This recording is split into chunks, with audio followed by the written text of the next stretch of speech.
Thank you. Senator Kelly. Thank you, Mr. Chairman. Thank you, all of you, for being here for this very important hearing. I just got back from visiting our allies in the Baltics, who are all border Russia, also to Finland. And they have been targeted by disinformation attacks at a pretty high level, and they come pretty quickly. And they have efforts in place to try to equip their citizens and their institutions to counter disinformation campaigns. They feel somewhat successfully, though it is a big problem for them. But I do think we can learn something, from our partners in the Baltics. Malicious actors, as you know, use social media and internet platforms as a key vector for these campaigns that they have against us, and are increasingly employing tools. We've talked about this, bots, generative AI. So it's my hope that we can also count on the partnership of the American tech industry to aggressively counter these threats. I want to turn to this a specific problem that's of great concern to me, and as my constituents learn about this, I'm sure it will be to them as well. Behind me, you can see a screen capture of Russian-made web pages designed to look like major American outlets, Fox News and the Washington Post, but showing fabricated headlines. I went through these the other day. I think the chairman showed, something very similar. So apologies if we're being a little bit redundant here.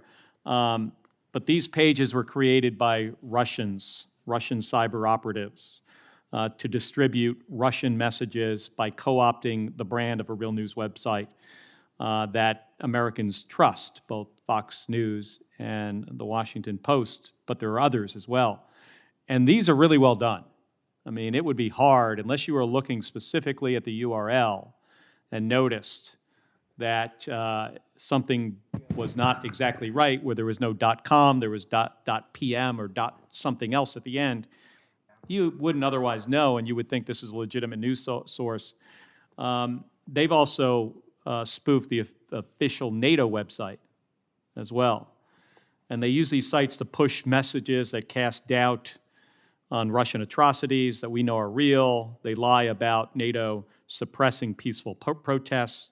They stoke controversies or even invent them where they don't exist. An additional concern is they have specifically targeted swing state voters, so my constituents in Arizona and others, and they seek to influence the outcome of these elections.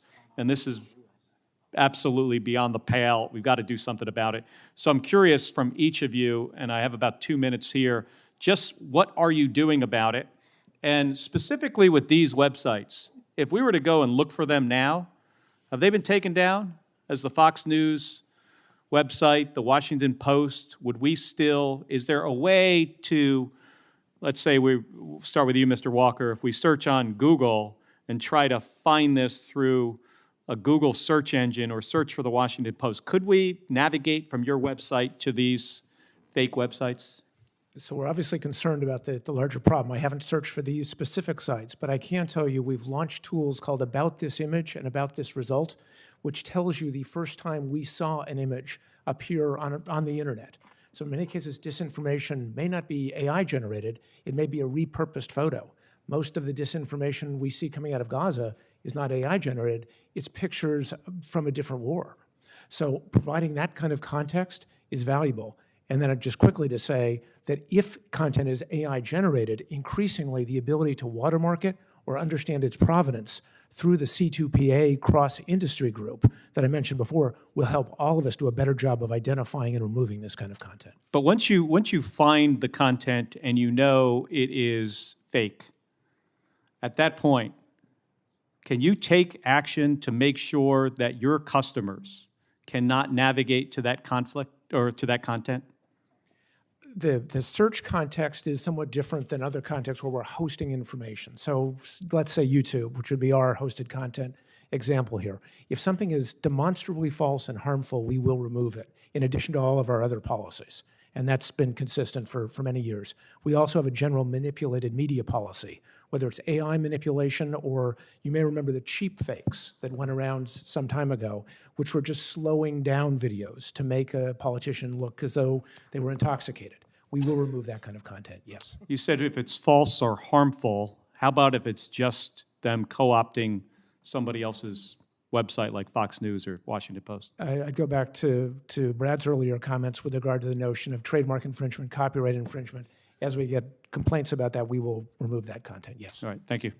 I would quickly note, I think most of your companies do a pretty good job on trademark protection. I just feel like Fox News and Washington Post should have gotten that same level of protection. Frankly, they should be weighing in as well. Senator Cotton. Thank you. Gentlemen, thank you for appearing. I mean, I want to bring a little perspective to the topic